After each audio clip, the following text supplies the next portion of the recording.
failure. It's a word that can send shivers down our spines, make our hearts race, and our palms sweat. But what if I told you that failure isn't the enemy we've made it out to be? What if instead of running from failure, we embraced it?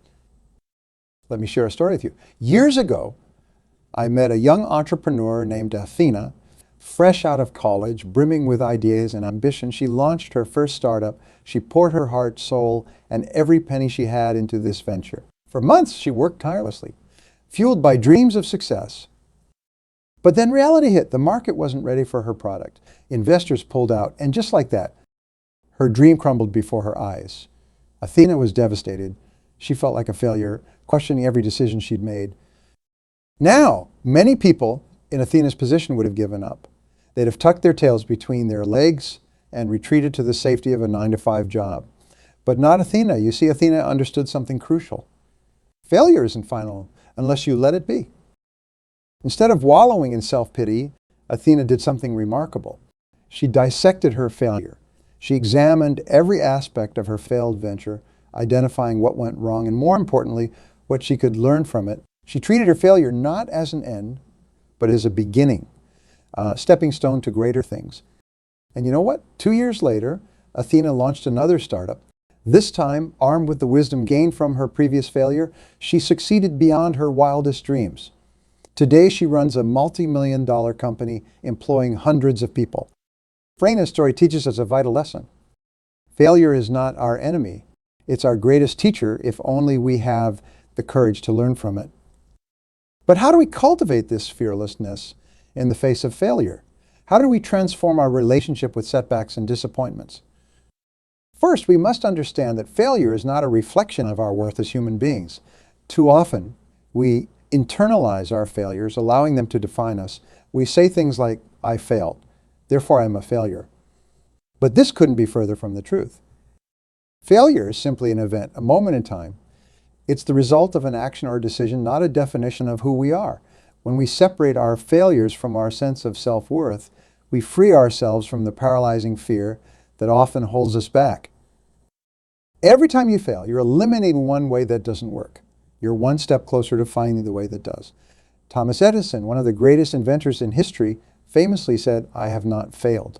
I've just found 10,000 ways that won't work. This mindset, this ability to see failure as progress, is what sets the extraordinary apart from the ordinary. Fear of failure is one of the most common and crippling fears we face.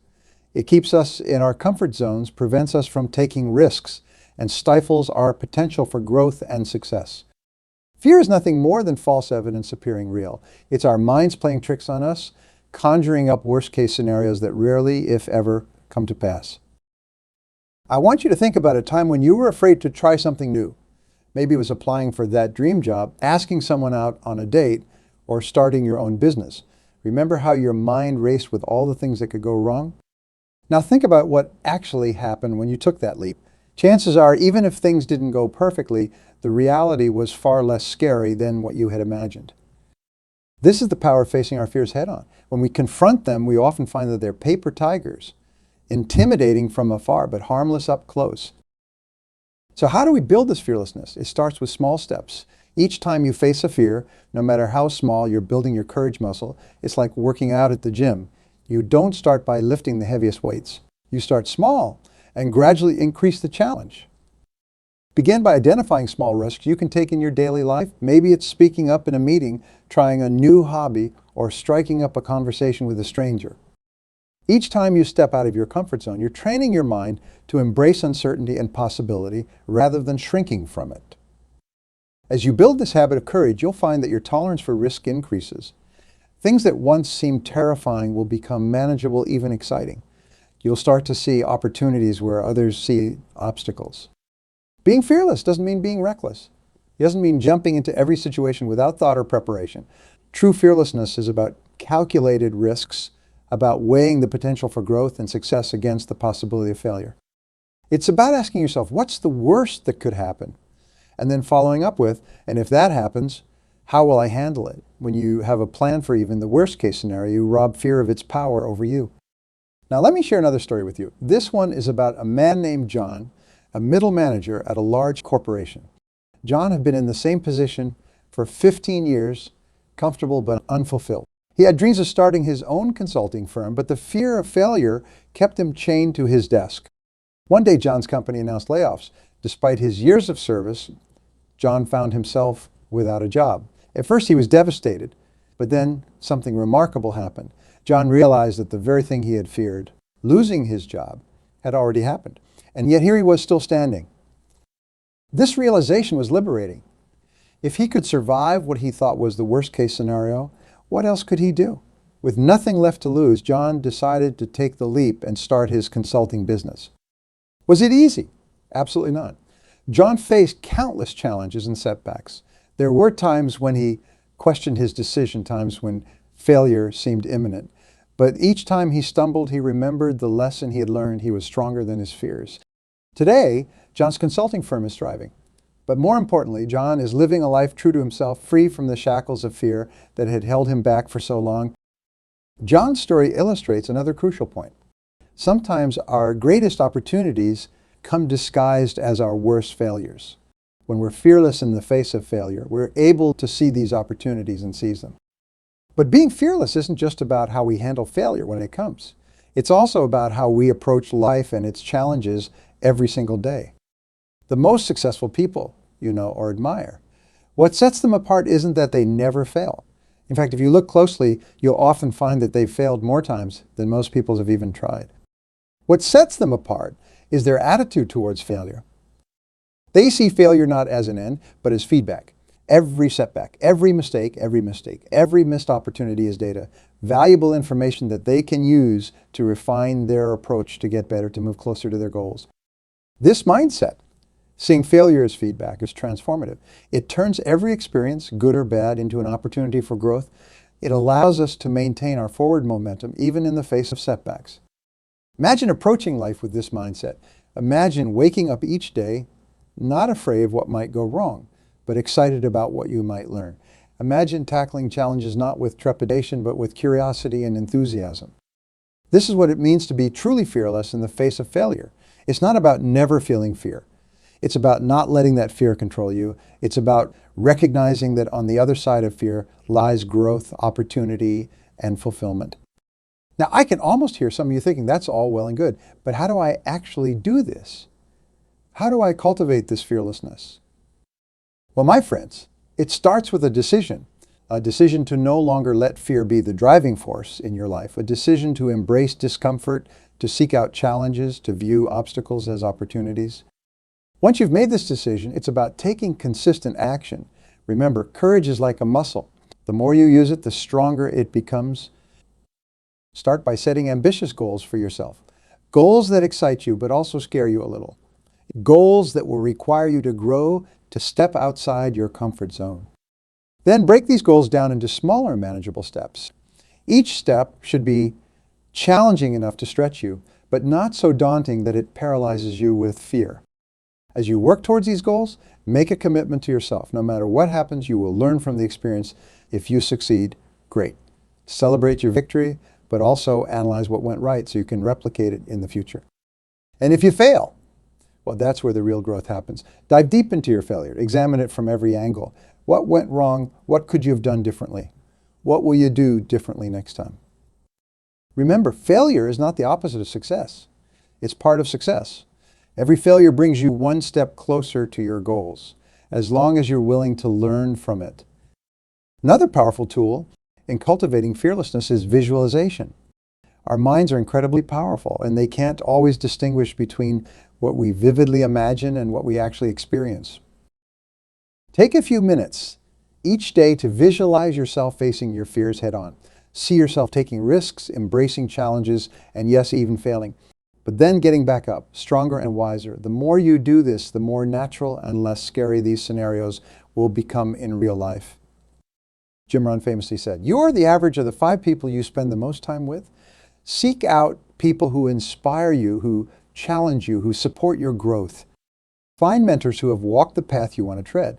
Learn from their experiences, their successes, and yes, their failures. Their stories can provide valuable insights and inspiration as you navigate your own journey. At the same time, be wary of negative influences. People who are stuck in their own fears may try to hold you back, often out of a misguided attempt to protect you. Remember, their fears are not your fears. Their limitations are not your limitations. Fearlessness. It's important to celebrate your progress. Too often we focus solely on our end goals, overlooking the growth and achievements we make along the way. Take time to acknowledge every risk you take, every fear you face. These are victories in themselves, regardless of the outcome. By celebrating these small wins, you reinforce the behavior and mindset of fearlessness. Now, let me share one final story with you. This is the story of Maria, a talented artist who had always dreamed of having her own gallery show. For years, Maria created beautiful pieces, but kept them hidden away, afraid of how they would be received. One day, Maria decided she'd had enough of living in fear. She gathered her courage and submitted her portfolio to a local gallery. To her surprise and delight, they loved her work and offered her a show. As the opening night approached, Maria's fear returned with a vengeance. What if no one showed up? What if people hated her art? What if this dream, which she had nurtured for so long, turned into a humiliating failure? But Maria had come too far to turn back now.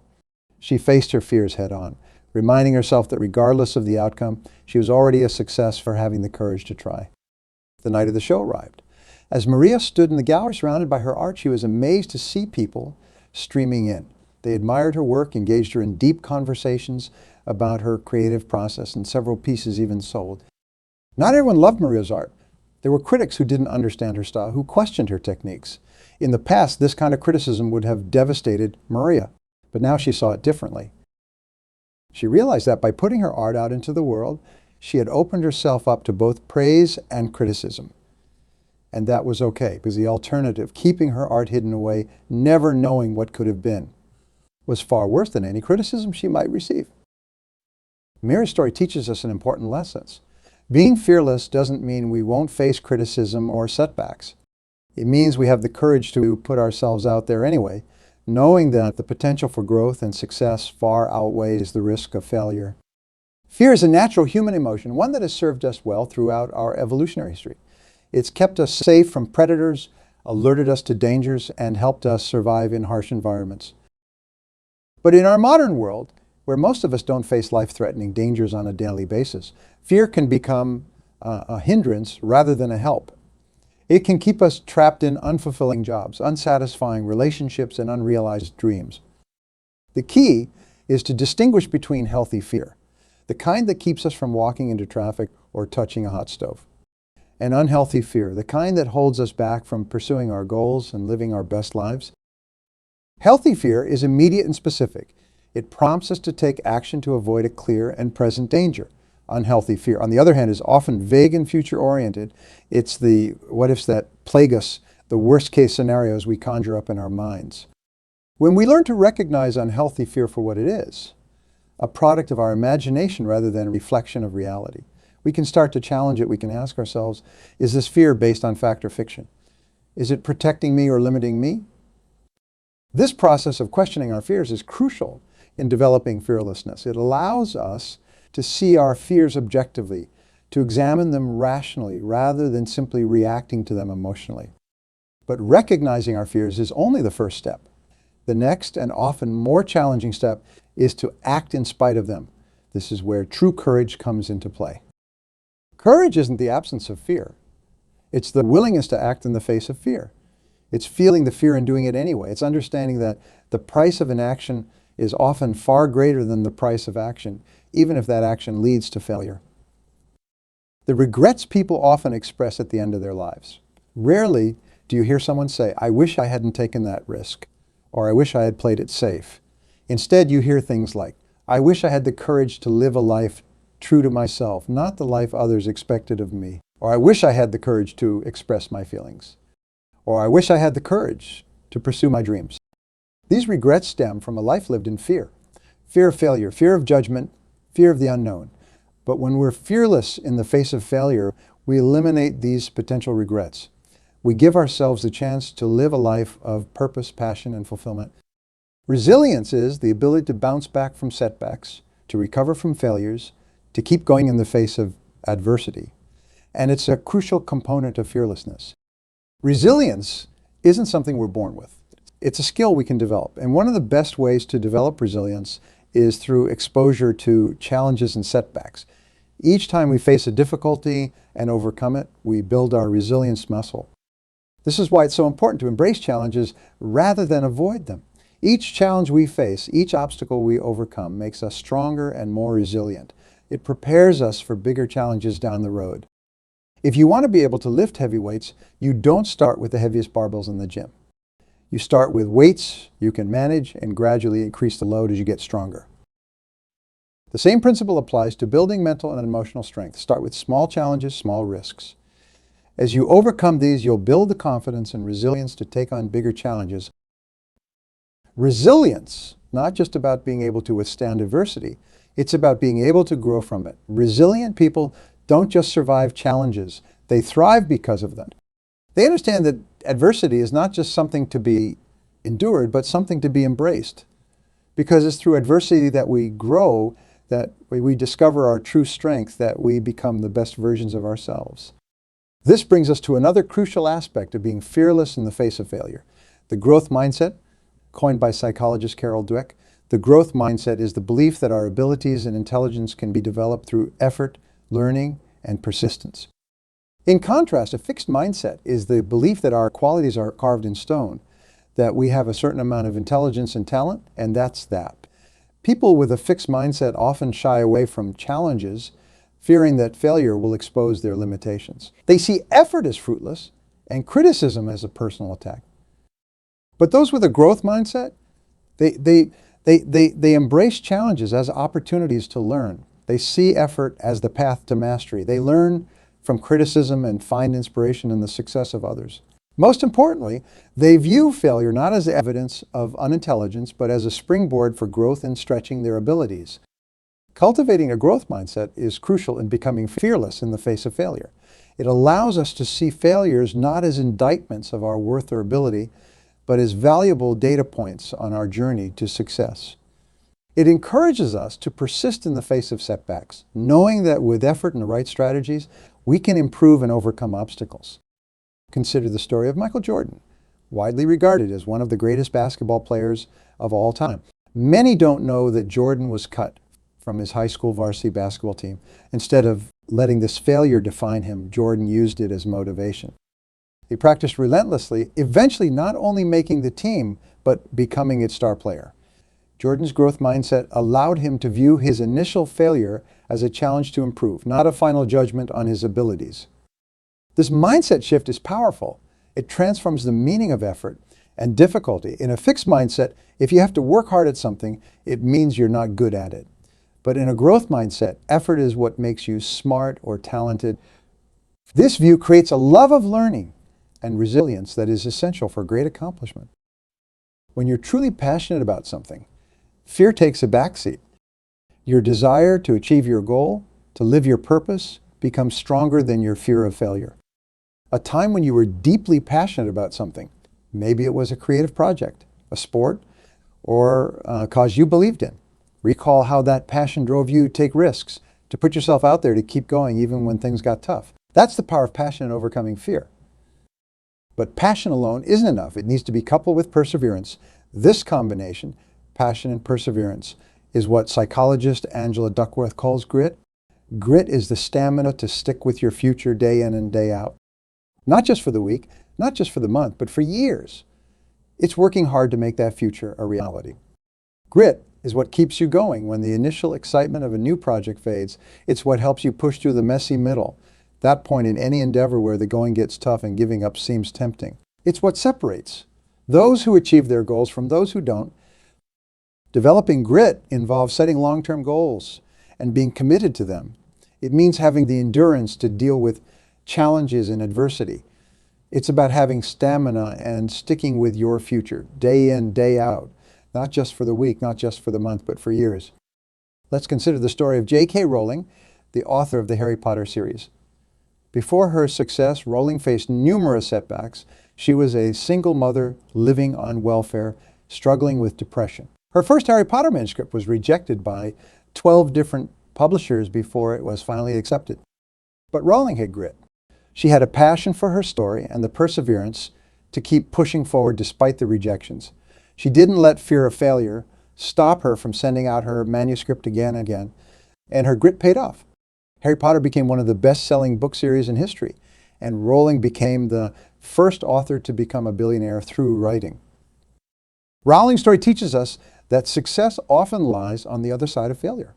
If she had given up after the first few rejections, if she had let her fear of failure overcome her, the world would have missed out on the magic of Harry Potter. This brings us to another important aspect of being fearless in the face of failure. Redefining success and failure. Too often we see success and failure as absolute states. We succeed or we fail, period. But life is rarely that black and white. Instead, what if we viewed success and failure as part of the same continuum? What if we saw them not as endpoints, but as checkpoints on our journey? This perspective shift can be incredibly liberating. When we redefine failure as a stepping stone to success, we remove much of its sting. We begin to see that what we often call failure is simply feedback. It's information that we can use to adjust our approach, refine our strategies, and move closer to our goals. Consider the approach of Silicon Valley startups. In the tech world, the mantra is, fail fast, fail often. This doesn't mean they aim to fail. Rather, it means they understand that rapid iteration, learning from mistakes, and continuous improvement are the keys to eventual success. They know that each failure brings them closer to a solution that works. This approach can be applied to any area of life. Whether you're starting a business, learning a new skill, or working on personal growth, adopting this mindset of iterative improvement can help you become more fearless in the face of potential failure. Often our fear of failure is rooted in harsh self-judgment. We fear failing because we fear the negative self-talk that comes with it. We fear confirming our worst fears about ourselves. But what if, instead of berating ourselves for our failure, we treated ourselves with kindness and understanding? What if we spoke to ourselves the way we would speak to a good friend who had experienced a setback? Self-compassion involves three key components: self-kindness, common humanity, and mindfulness. Self-kindness means being gentle and understanding with ourselves, rather than harshly critical. Common humanity involves recognizing that everyone fails and experiences difficult times. It's part of the shared human experience. Mindfulness means maintaining a balanced awareness of our negative thoughts and feelings, neither suppressing them nor exaggerating. When we practice self-compassion, we create a safe internal environment for taking risks and potentially failing. We know that even if we do fail, we won't abandon ourselves. This safety net allows us to be bolder, to reach higher, to be more fearless in the face of potential failure. The concept of failing forward, this idea popularized by John C. Maxwell, suggests that failure is not just inevitable but necessary for success. The key is to fail in the right direction, forward. Failing forward means extracting the maximum learning from each failure and using that knowledge to propel yourself closer to your goals. It's about maintaining momentum, even when things don't go as planned. To fail forward, we need to adopt a few key practices. 1, take responsibility for our failures instead of blaming others or circumstances. 2, learn from each failure instead of repeating the same mistakes. 3, maintain a positive attitude even in the face of failure. 4, take new action based on what we've learned. This is you. 5, develop new strategies to increase our chances of success next time. By implementing these practices, we can ensure that each failure becomes a stepping stone to future success rather than a stumbling block. Reframing is the ability to look at a situation from a different perspective. When it comes to failure, reframing can be a game changer. Instead of seeing failure as a negative outcome, what if we reframed it as a learning opportunity, a chance to show resilience, proof that we're pushing our boundaries, a necessary step on the path to mastery? An interesting plot twist in our life story. By reframing failure in these ways, we can change our emotional response to it. Instead of fear and dread, we might feel curiosity, excitement, or determination. Remember, our brains are incredibly adaptable. The stories we tell ourselves about our experiences shape our reality. By consciously choosing to reframe failure in a more positive light, we can literally rewire our brains to be less fearful of it. Let's also consider the role of preparation in becoming fearless. While it might seem counterintuitive, being well prepared can actually help us be more comfortable with the possibility of failure. When we're prepared, we know we've done everything in our power to succeed. This knowledge can give us the confidence to take risks, knowing that even if we fail, it won't be due to lack of effort or preparation on our part. Preparation also helps us respond more effectively if failure does occur. By thinking through potential scenarios and having contingency plans, we can face challenges with a clear head rather than panicking. However, it's important to note that preparation doesn't mean trying to control every variable or waiting until conditions are perfect. There will always be unknowns and risks. The goal of preparation is not to eliminate all possibility of failure, but to give us the confidence and tools to handle whatever comes our way. When we celebrate failure, we acknowledge the courage it took to try. We recognize the growth that comes from pushing our boundaries. We honor the lessons learned and the resilience built. Many successful organizations have institutionalized this practice. Tata, one of India's largest conglomerates, has a Dare to Try award for the best failed idea. The idea is to encourage risk-taking innovation by removing the stigma associated with failure. By celebrating failure, we create an environment, both internally and in our communities, where taking risks is valued. We encourage ourselves and others to be bold, to experiment, to push boundaries, and in doing so, we open up possibilities for groundbreaking success that playing it safe could never achieve. Being fearless in the face of failure isn't about never feeling fear. It's about feeling the fear and moving forward anyway. It's about understanding that failure is not the opposite of success, but a crucial part of it. It's about cultivating resilience, adopting a growth mindset, and practicing self-compassion. It's about reframing failure as feedback, learning to fail forward, and even celebrating our failures as markers of our courage and growth. Remember, every great success story is also a story of great failure. The difference lies in how those failures were perceived and handled. By embracing failure as a teacher, a motivator, and a necessary step on the path to success, we can unlock our full potential and achieve things we never thought possible. What fear will you face today? What risk will you take? What step, no matter how small, will you take towards your dreams? Go forth with courage, with resilience, with fearlessness. Embrace failure not as an enemy, but as a friend guiding you towards growth and success. Your journey awaits, full of challenges, lessons, and ultimately triumphs. Be fearless in the face of failure and watch as you achieve greatness beyond your wildest dreams.